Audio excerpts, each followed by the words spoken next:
Vatsympana etin'ny pasteur Ratsianarivo Lea. Ry Andriamanitra fiderako, aza mangina ianao, hivavaka isika. Misaotranao tokoa izay ry Andriamanitra fideranay sy fankalazanay tratra ity maraina ity, ary dia lehibe tsy takatry ny sainay izany fahalehibiazanao sy ny famindraponao izany mbola natratraranay izao tombonandro izao.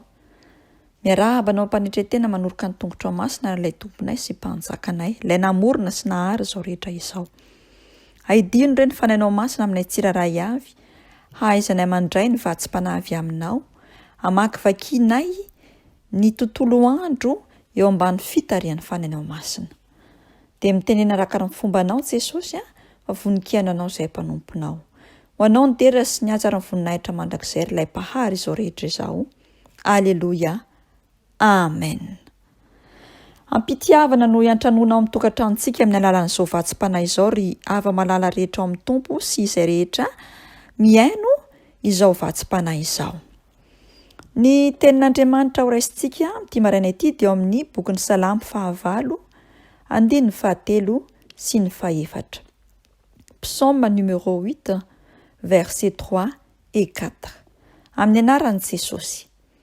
Raha jereko ny lanitrao izay asan'ny ratsan-tananao sy ny volana makitana izay noforoninao, inona moa ny olona no atserovanao azy, ary ny zanak'olombelona no hamanginao azy. Amen.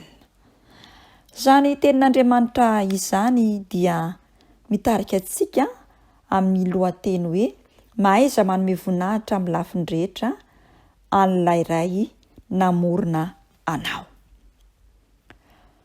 Moa ve isika tsiraray avy izay miaino izao afatra izao mba samy nahatsapa fa tsy ary isika raha tsy nisy sy nanapa-kevitra ilay mpamorona izao tontolo izao dia Andriamanitra iray sy Jesosy Kristy zanany ary ny fanahy masina. Manoloana izany fitiavana lehibe tsy takatry ny sain'olombelona izany, tsy azo vidiana vola aman-karena na ohatrinona na ohatrinona, mba nahatsiaro ve izao sy anao ny hanome voninahitra azy amin'ny lafim-piainantsika tsiraray avy. Andriamanitra mihitsy no nanome porofo mivaingana sy mivantana mba ho hitan'ny masontsika zanak'olombelona ny fahalehibiazana izany fitiavany antsika izany ka nanomezany an' Jesosy Kristy zanany koa ho famonjena antsika. Raha mijery ny zava-misy eto amin'ity izao tontolo izao tsika, ny mpahay siansa moderna rehefa nanao fitsapakevim-bahoaka sy fikarohana ny fisiany izao tontolo izao sy ireo zava-misy eo aminy dia voalazana izy ireo sy voapirofo fa misy ny mpamorona sy nahary izao rehetra izao. Raha jerentsika ny asa tanana sy ny asa fikarohana izay ataon'ireo ataontsika hoe génie sy ireo olona manam-pahaizana ara-matematika, informatika, ara-teknisiana, ara-elektronika dia vitan'izy ireo ny mahatonga an'ireny navety spasialy ireny hiakatra ambony dia ambony hanakatra zavatra maro. Ary vitan'izy ireo koa ny hahatonga ny orbite hiodidina ny tany ary hipetraka amin'ny toerana iray voatendry sy ny ora iray voafaritra. Dia inona no lazaintsika zanak'olombelona manoloana izany? Tsy maintsy mahatsiaro tsika.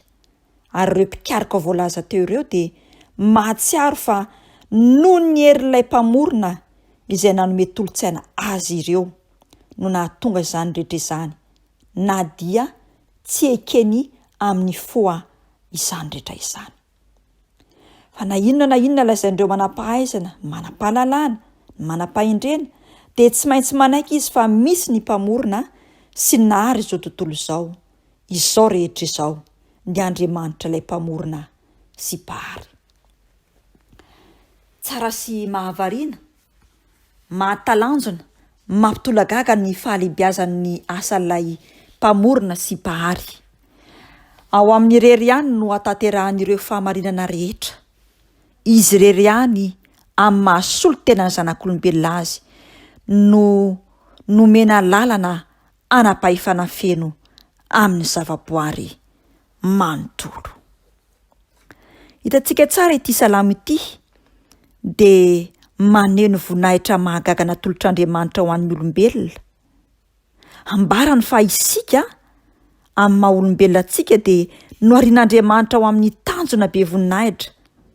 Tsy toy ny biby fotsiny isika, na vokatry ny fiofoana na fivoaran'ny voajanahary, na noho ny kisendrasendra, fa sarobidy amin'Andriamanitra tokoa isika. Ka izany no mahatonga azy hevitra manokana izay momba antsika sy ho tia antsika. Nanome toeram-boninahitra ho antsika izy raha nifidy antsika ho mpanapaka ny zavatra rehetra no hariany. Ny fahatsapantsika izany toeram-boninahitra misy antsika izany anefa dia tsy tokony ahatonga antsika anambony tena, fa tokony kosa hitarika antsika hisaotra sy hanome voninahitra an'Andriamanitra bary. Manomboka anio ary avako malala dia andeha hanetry tena mandrakariva ka hanome voninahitra an'Andriamanitra ray zanaka ary fanahy masina amin'ny lafiny rehetra mandritra ny fotoana sisa izay havelomantsika. Vavaka isika. Indreny fahalehibiazanao ry tomponay sy mpanjakanay, ilay mpahary izao rehetra izao, ilay namorona izao tontolo izao, ary nahary ny olombelona mitovy amin'ny endrikao, nasianao ny fofinaina mahavelona ary koa nametrahanao ilay fanahy mahaolona.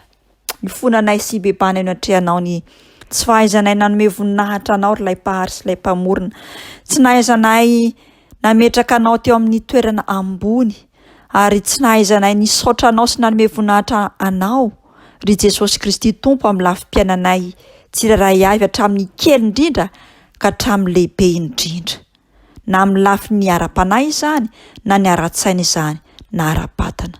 Mifona, mibaboka, mivalo, mamindra fo ka mamela heloka.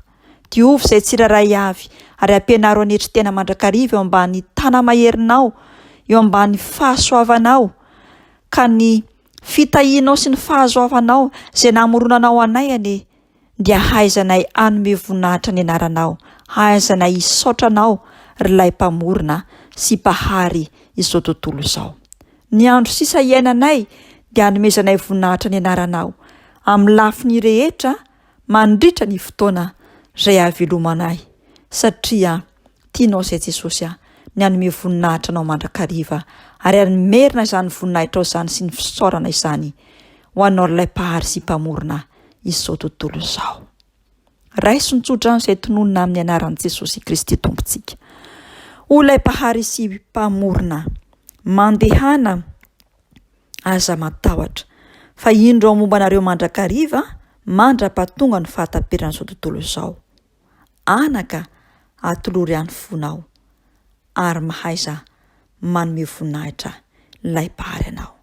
Ho anao kosa ilay mipetraka eo ambony seza fiandrianana sy ny zanak'ondry ny tera sy ny anjara voninahitra mandrakizay, fa ny fifalianao sy ny fiadananao any hitoetra sy hanapaka ao anatin'ny fonay tsiraray avy.